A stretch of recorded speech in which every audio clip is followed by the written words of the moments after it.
नमस्कार दोस्तों, मैं अमन। आज है 23 जनवरी और दिन है सोमवार। चलिए जानते हैं आज से संबंधित इम्पॉर्टेंट करंट अफेयर्स। तो आज का पहला करंट अफेयर्स है कि भारत में ऑनलाइन गेमिंग के बारे में निम्नलिखित कथनों पर विचार करें। पहला है आपका कि वैश्विक ऑनलाइन गेमिंग उद्योग में भारत की हिस्सेदारी वर्तमान में केवल 1% है। और दूसरा कह रहा है कि भारत में संयोग के खेल अवैध हैं और इस प्रकार प्रस्तावित SRO पारिस्थितिकी तंत्र में इसे खारिज कर दिया गया है। अब आपके ऑप्शंस हैं, तो ऑप्शन को छोड़ते हैं। चलिए जानते हैं ऑनलाइन गेमिंग के बारे में। तो यहाँ पे कह रहा है कि वैश्विक ऑनलाइन गेमिंग में भारत की जो हिस्सेदारी है वर्तमान में केवल 1% है, अर्थात मतलब पहला वाला स्टेटमेंट क्या है, सही है। और दूसरा कह रहा है कि भारत में संयोग के खेल अवैध हैं और इस प्रकार प्रस्तावित SRO पारिस्थितिकी तंत्र में इसे खारिज कर दिया गया है। तो आपका दूसरा वाला भी स्टेटमेंट क्या होता है, सही होता है। तो इस प्रकार से आपका सही ऑप्शन होता है खारिज कर दिया गया है। तो इस प्रकार से यहाँ पर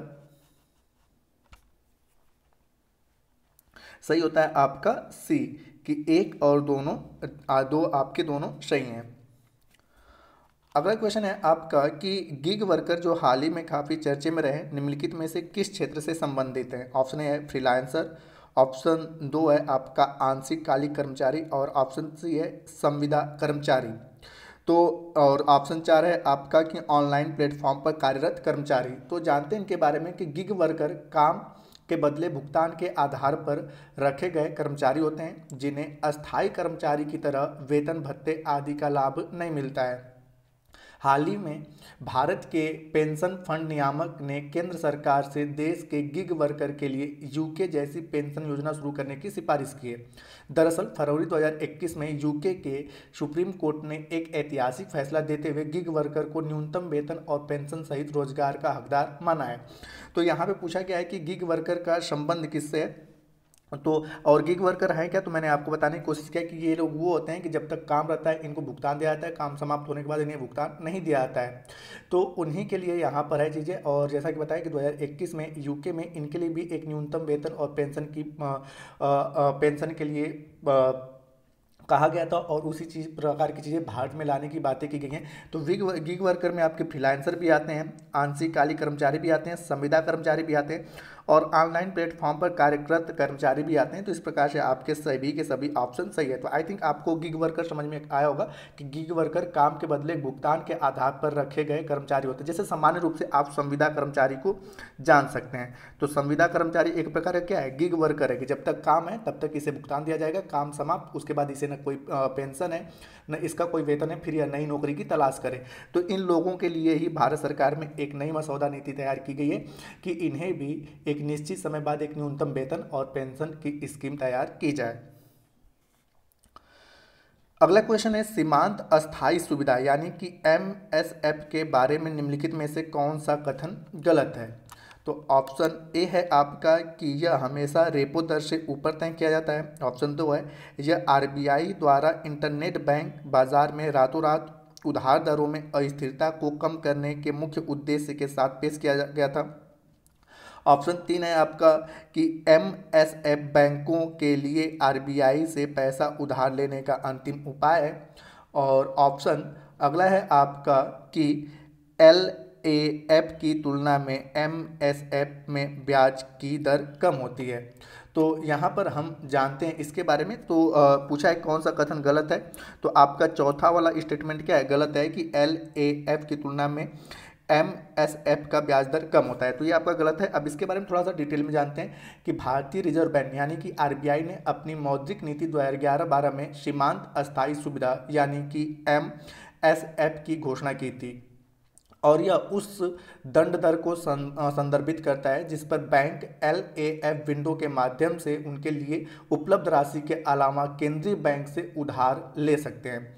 यहाँ पे अब बात करें MSF का उद्देश्य अंतर बैंक बाजार में रातों रात उधार दरों की अस्थिरता को कम करना और वित्तीय प्रणाली को सुचारू मौद्रिक संचरण को सक्षम करना है।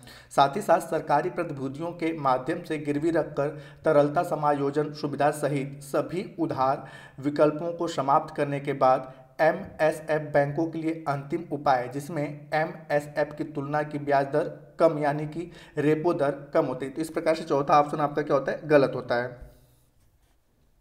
अगला क्वेश्चन है, कभी कभी समाचार की सुर्खियों में रहने वाला universal service obligation and obligation fund किससे संबंधित है। यहाँ पूछा गया यूनिवर्सल सर्विस ऑब्लिगेशन फंड किससे संबंधित है। ऑप्शन ए है कपड़ा क्षेत्र, ऑप्शन बी है निर्माण क्षेत्र, ऑप्शन सी है दूरसंचार क्षेत्र और ऑप्शन डी है अक्षय ऊर्जा क्षेत्र। तो जानते हैं आप कि यूनिवर्सल सर्विस ऑब्लिगेशन फंड यानी कि USOF का गठन संसद के एक अधिनियम द्वारा किया गया था। अप्रैल 2002 में भारतीय टेलीग्राफ संशोधन अधिनियम 2003 के तहत इसकी स्थापना की गई थी।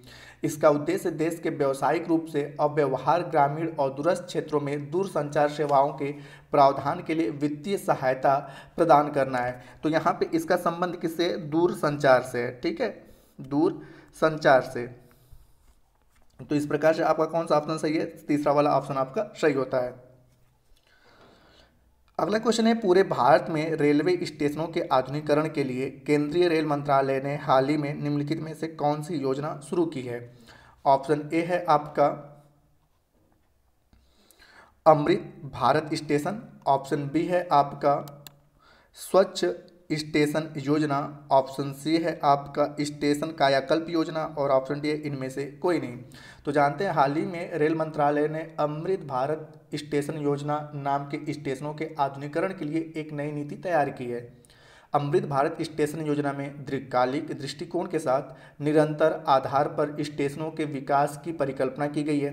यह योजना स्टेशन की आवश्यकताओं और संरक्षण के अनुसार दीर्घकालीन मास्टर प्लान तैयार करने और उसके कार्यान्वयन पर आधारित है। इस योजना के तहत देश के सभी स्टेशनों पर यात्रियों को उच्च स्तरीय सुविधा प्रदान की जाएगी। तो इस प्रकार से आपका सही ऑप्शन होता है ए कि भारत के रेलवे स्टेशनों का कायाकल्प या आधुनिकीकरण करने के लिए कौन सी योजना शुरू की गई, तो अमृत भारत स्टेशन योजना। तो आज के लिए दोस्तों इतना ही। अब समय पिछले सेशन में पूछे गए क्वेश्चन का आंसर देने का। तो पिछले सेशन में आपसे पूछा गया था कि किस देश ने वर्ष 2030 तक सेना को आधा करने का फैसला लिया है। यहाँ पूछा गया था किस देश ने वर्ष 2030 को सेना को आधा करने का फैसला लिया है।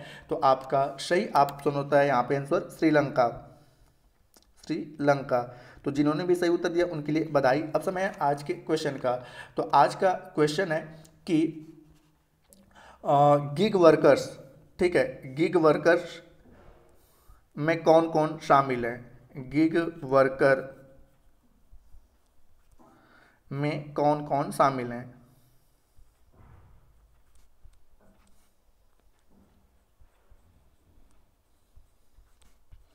तो आप इसका आंसर हमें कमेंट बॉक्स में दे सकते हैं। आपके कमेंट का हमें इंतजार रहेगा। दोस्तों वीडियो पसंद आए तो वीडियो को लाइक करें, कमेंट करें तथा अपने दोस्तों के साथ शेयर करें और चैनल पर नया है तो चैनल को सब्सक्राइब अवश्य करें। इस PDF को प्राप्त करने के लिए आप हमारे टेलीग्राम से जुड़ सकते हैं जिसका लिंक वीडियो के डिस्क्रिप्शन में दिया हुआ है।